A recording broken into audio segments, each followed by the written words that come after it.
Bueno, en primer lugar, agradecer tanto a los organizadores de este evento como a BioAli, que nos permitió estar hoy acá contando un poco el trabajo que estamos haciendo en la Universidad Nacional de Río Negro, basados básicamente en la exploración y en destacar el potencial que tiene la flora nativa de la Patagonia, de determinadas regiones áridas y semiáridas de la Patagonia, para la obtención de bioproductos. Bueno, en los últimos años en todo el mundo ha habido un aumento por el interés de obtener tantos bioprocesos como bioproductos, y esto toma mayor relevancia cuando hablamos de las regiones áridas y semiáridas del mundo, que corresponden al 75% de nuestro planeta. Son regiones de muy baja productividad y alta vulnerabilidad, en la cual viven más de 1.000 millones de personas que necesitan de los bienes y servicios y de su biodiversidad para su subsistencia. La Patagonia Argentina, la mayor parte de la superficie de la Patagonia está cubierta también por regiones áridas y semiáridas, con algunas particularidades. Entre ellas tenemos 2 ecosistemas que son endémicos para el cono sur, como es la estepa patagónica y la estepa arbustiva del monte.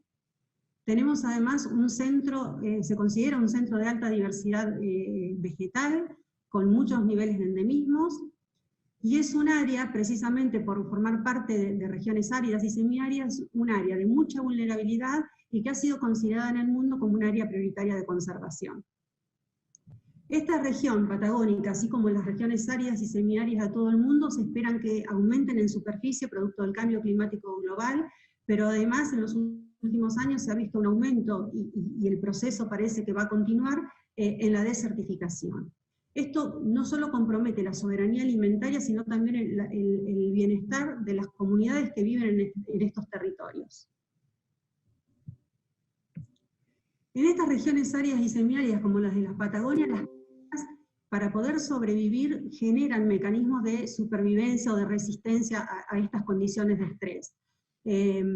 Básicamente hay restricciones, tanto ambientales como antrópicas, por el uso que se les da en forma sistemática a estas plantas, a la flora de la región, y entre las estrategias que tiene la planta para poder sobrevivir en estas condiciones adversas, modifica tanto sus sistemas reproductivos como la síntesis de metabolitos.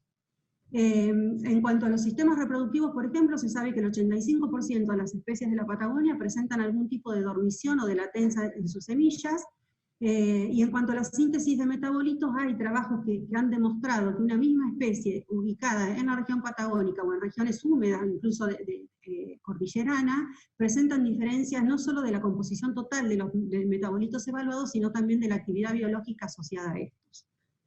Por eso nosotros creemos que debemos utilizar las herramientas de biotecnología y de bioprospección para poder tener un conocimiento un poco más profundo sobre qué es lo que pasa con la flora en estas regiones. Como estrategia metodológica en el grupo, nosotros, precisamente por estas estrategias de las plantas que tienen a sobrevivir modificando sus sistemas reproductivos y la síntesis de metabolitos, abordamos 2 aspectos. Por un lado, a todo lo que es propagación, tanto sexual como vegetativa. La propagación sexual nos ha permitido avanzar en el establecimiento de algunos protocolos, no solo de propagación vía sexual, sino también de conservación, y eso nos está permitiendo actualmente avanzar hacia la creación de un banco de germoplasma de especies de regiones áridas y semiáridas de la Patagonia. Por otro lado, la propagación vegetativa nos ha permitido establecer cultivos de tejidos in vitro, como mencionaron anteriormente. Por ejemplo, tuvimos la embriogénesis somática del Prosopis alpataco, de un algarrobo, que crece con forma de arbusto en la región patagónica. Y lo que hoy les voy a contar más en detalle es lo que hacemos a nivel de bioprospección, es decir, la búsqueda de estos metabolitos, cuáles son los metabolitos secundarios y primarios en algunos casos que se sintetizan en estas plantas, en la biodiversidad regional, basados en usos etnobotánicos. Es decir, nosotros seleccionamos aquellas plantas que han sido y son históricamente utilizadas en la región, y evaluamos la caracterización nutricional, por ejemplo, y la presencia de actividades biológicas. Trabajo con Lucrecia, que me antecedió en la charla y comentó un poquito algo de esto, orientado más a las proteínas, en especies nativas, y en la parte comestible de esa especie. Es decir, si la parte comestible para la elaboración de las mermeladas o de las jaleas artesanales es el fruto, nosotros hacemos bioprospección de esa especie y de esa parte en particular de la planta.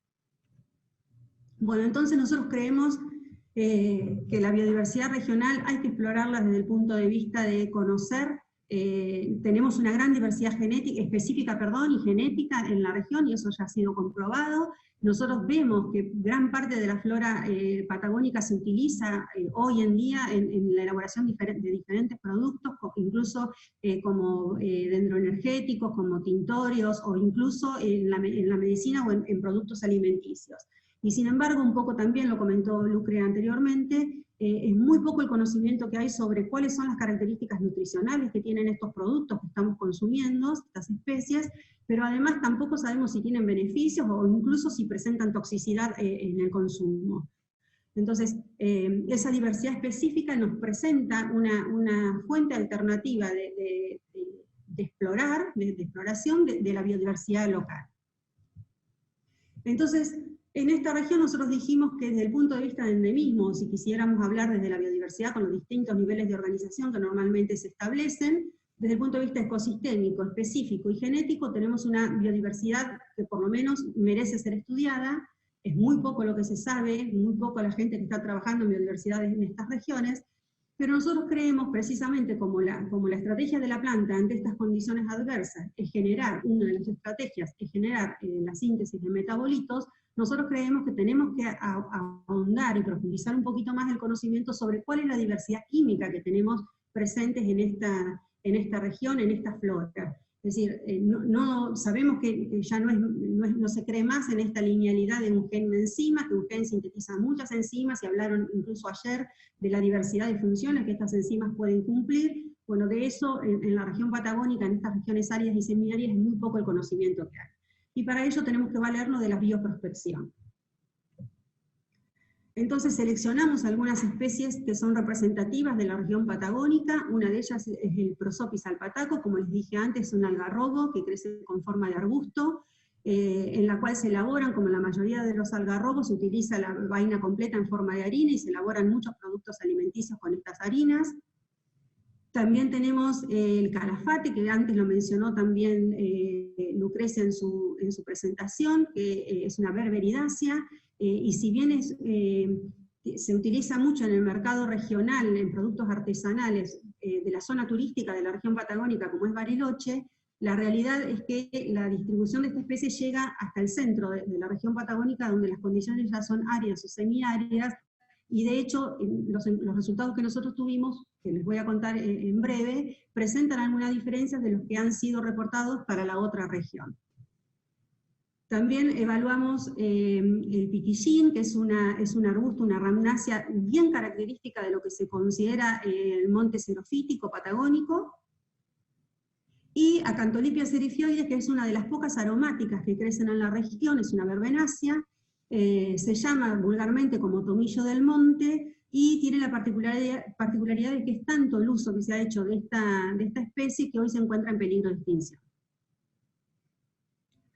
Bueno, como les dije, nosotros hacemos bioprospección partiendo por la parte comestible de cada una de las especies. En el caso del alpataco, obtuvimos primero una harina de la vaina completa, es decir, una harina integral de los frutos, y establecimos la composición o la caracterización nutricional de esas vainas.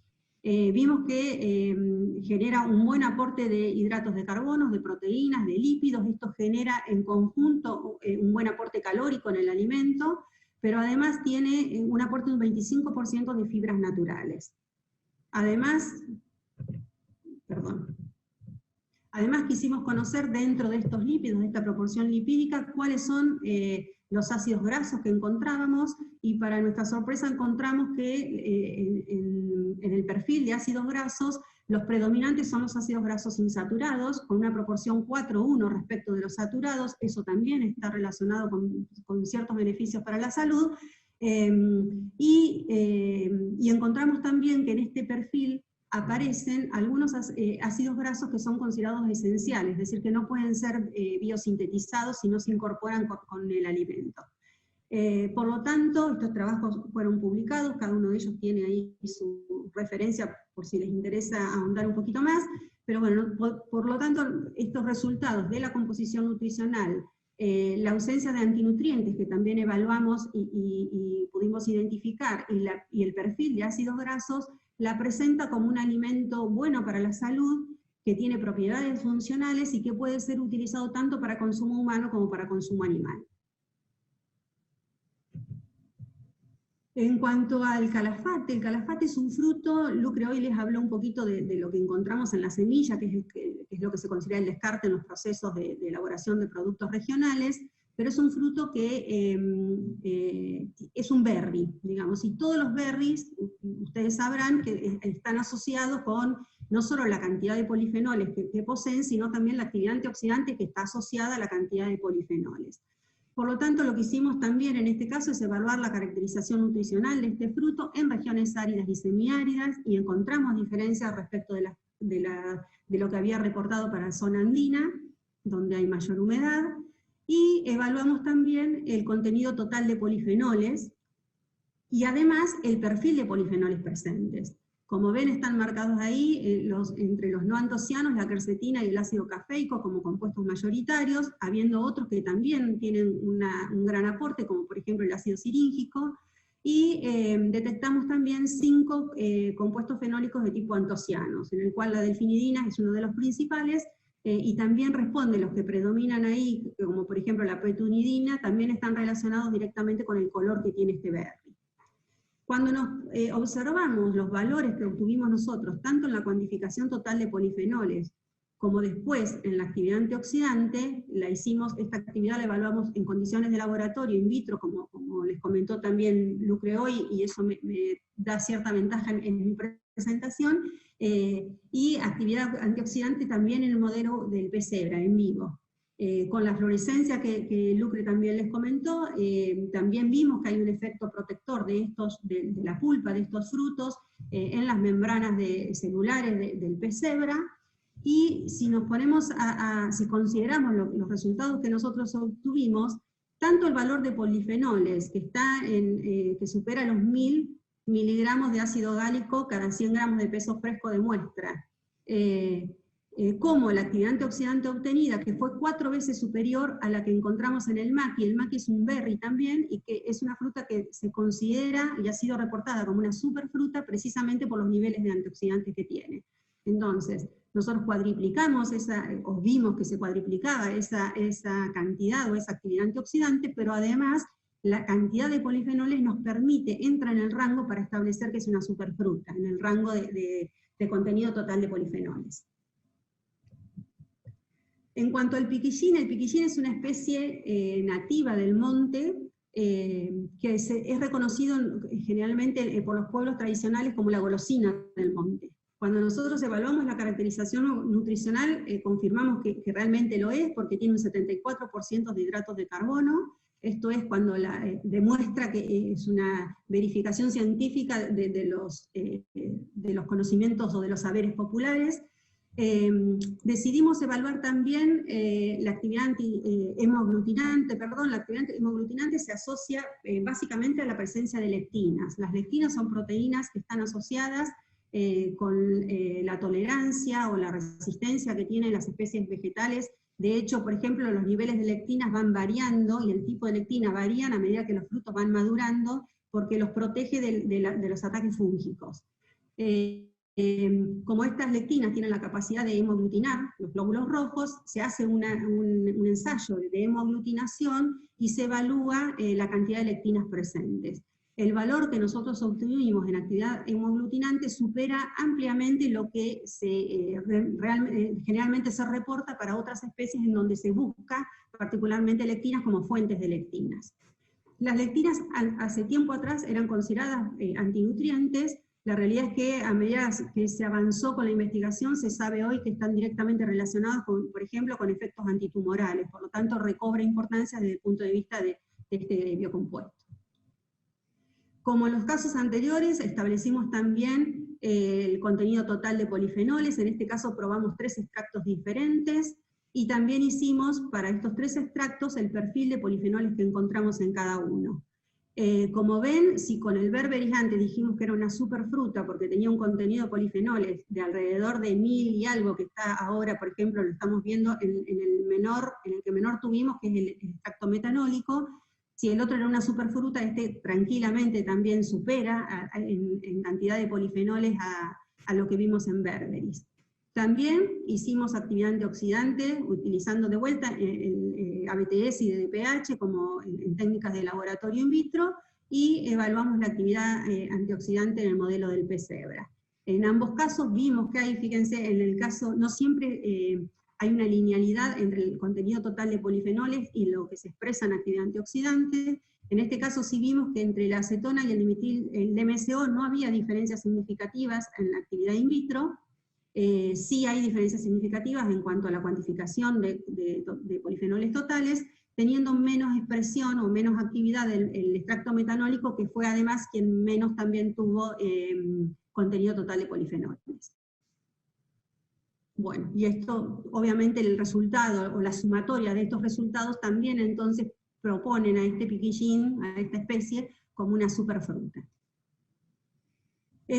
Por último, el tomillo del monte, que les comenté hoy que era una verbenácea que se encontraba en peligro de extinción. Nosotros pudimos obtener aceites esenciales de esta planta, hicimos la caracterización del perfil de estos aceites, y encontramos que uno de los compuestos predominantes en estos aceites esenciales es el timol. El timol es un terpenoide muy importante porque es el que caracteriza precisamente a Thymus vulgaris, que es el tomillo europeo que se comercializa en la industria gastronómica, y que ha sido asociado, hay muchos trabajos que han asociado la presencia del timol con actividad antimicrobiana, e incluso como controlador, o sea, para un biocontrol de patógenos de algunas plagas como pulgones o ácaros. Nosotros estamos post pandemia, esperamos poder seguir avanzando con la evaluación de este aceite. Queremos evaluar también actividad antioxidante, no solo de las ramas y de hojas del cual obtuvimos el aceite esencial, sino también de las infusiones, porque también es una manera de consumirlas a nivel regional. Y también vamos a evaluar el efecto que tiene este aceite esencial para controlar varroa, que es un parásito, un ácaro que parasita las colmenas de la región. Y actividad antimicrobiana. Bueno, estos son, esperemos post pandemia poder seguir, por ahora solo tenemos la caracterización de estos aceites. Bueno, en definitiva, si uno se pone a ver la cantidad de compuestos o de biocompuestos que fuimos encontrando, solamente tomando de toda esa flora regional, tomando solamente 4 ejemplos, vimos que hay una gran diversidad de compuestos, entre los cuales se caracterizan o podemos destacar la presencia de ácidos esenciales, como vimos hoy, compuestos fenólicos y polifenólicos, como las antocianinas, compuestos terpenoides, flavonoides. Entonces, el conjunto de la flora patagónica puede ser considerado como un potencial aporte o una potencial valoración en el uso industrial de estos compuestos. Nosotros creemos que esta biodiversidad merece ser nativa, merece ser investigada un poquito más a través de la bioprospección, y que eso no solo nos va a permitir obtener nuevos bioproductos, sino también el desarrollo de las comunidades locales en su propio territorio, cosa que es fundamental en estos ambientes áridos y semiáridos, que la gente necesita de tener desarrollos productivos locales para su supervivencia. Esperamos que estos bioproductos no solo pueden mejorar este aporte a nivel territorial, sino también pensamos en que estas regiones áridas y semiáridas que están presentes en la mayor parte de la superficie del planeta puedan ir hacia un camino sostenible y biobasado y cambiar esta fisonomía de planeta que tenemos en la actualidad. Bueno, estos son todos los resultados que quería contarles, están los trabajos, dejo mi contacto, agradezco nuevamente. Este es el grupo de trabajo con el que estamos llevando a cabo estas líneas, con Lucre, que me antecedió, Sandra Yarri, que habló ayer, y bueno, y recursos humanos de becarios que se siguen incorporando. Muchísimas gracias, doctora Boeri, por su excelente presentación. Procedemos a la sesión ahora de preguntas y respuestas. La primera pregunta indica qué efectos fitoterapéuticos han encontrado en estos cultivos no tradicionales y cuántas de estas especies se encuentran en peligro de extinción. Bueno, como Lucre hoy les comentó un poquito, son muy pocas las especies, la flora nativa de acá ha sido muy poco explorada y la mayor parte de los estudios básicamente están basados en la parte andina de la Patagonia. Las regiones áridas y semiáridas están como subvaloradas. Por lo tanto, y precisamente por esta acción que tienen, o este sistema de defensa que despiertan las plantas sintetizando metabolitos, nosotros creemos que hay muchos fitocompuestos más para seguir explorando. Por eso, de hecho, Lucre hoy les contó la línea que se deriva. Empezamos con los polifenoles, después seguimos con las partes proteicas y después con los péptidos, y así seguimos. Estamos tratando de incluir por lo menos el estudio de estas especies en estos procesos de bioprotección para encontrar otras alternativas, pero la verdad que es como una caja de Pandora, no sabemos exactamente qué vamos a encontrar, porque en estos ambientes las plantas hacen lo que pueden para sobrevivir. Y la última parte de la pregunta era cuántas especies están en peligro de extinción. En las regiones, esta región patagónica árida y semiárida básicamente está dominada por por comunidades rurales. En esas comunidades, poder subsistir depende básicamente de poder manejar la biodiversidad local. Y por ejemplo, no les llega gas natural, y por lo tanto, una de las maneras de tener energía es a través de los recursos nativos. Y parte de estas plantas que hoy le conté, el piquillín, el chañar y el alpataco, son utilizados incluso como fuente energética, o sea, como leña. Por lo tanto, eso ha puesto en peligro el piquillín, que antes estaba por todos lados en la región. Hoy se ve que hay un retroceso de esas comunidades, de esas poblaciones, aunque no existen todavía evidencias científicas de esto. Uno sí lo ve y lo conversa con la gente de acá, y hay una regresión en cuanto a la población de estas especies. Sí se sabe del tomillo, que es una especie que está en peligro de extinción, y la mayoría de las que estamos hablando, de las especies que yo les mencioné hoy, y otras que estamos trabajando, son endémicas de la región. Por lo tanto, Miguel Guerra ayer un poquito habló también de la importancia de los endemismos que tienen, de lo que impide la posibilidad de llevarlos hacia otro lugar, y la necesidad de explorar estos recursos antes de que se nos terminen. En esta misma línea, ¿las especies no tradicionales están asociadas a algún rito ancestral? Las comunidades originarias acá han hecho uso históricamente de estas especies, básicamente, por ejemplo, para como control de mosquitos, o sea, algunas plagas, en infusiones para la parte medicinal, gastrointestinal. O sea, hay muchas evidencias. Hay una colega, Ana Ladio, que trabaja precisamente sobre la aplicación etnobotánica, es decir, cómo a través de la historia estos frutos han formado parte incluso del crecimiento de estas comunidades, cómo las tienen interiorizadas, y hoy en día siguen teniendo esas prácticas, digamos, así que sí. Bueno, doctora Boeri, muchísimas gracias por su presentación.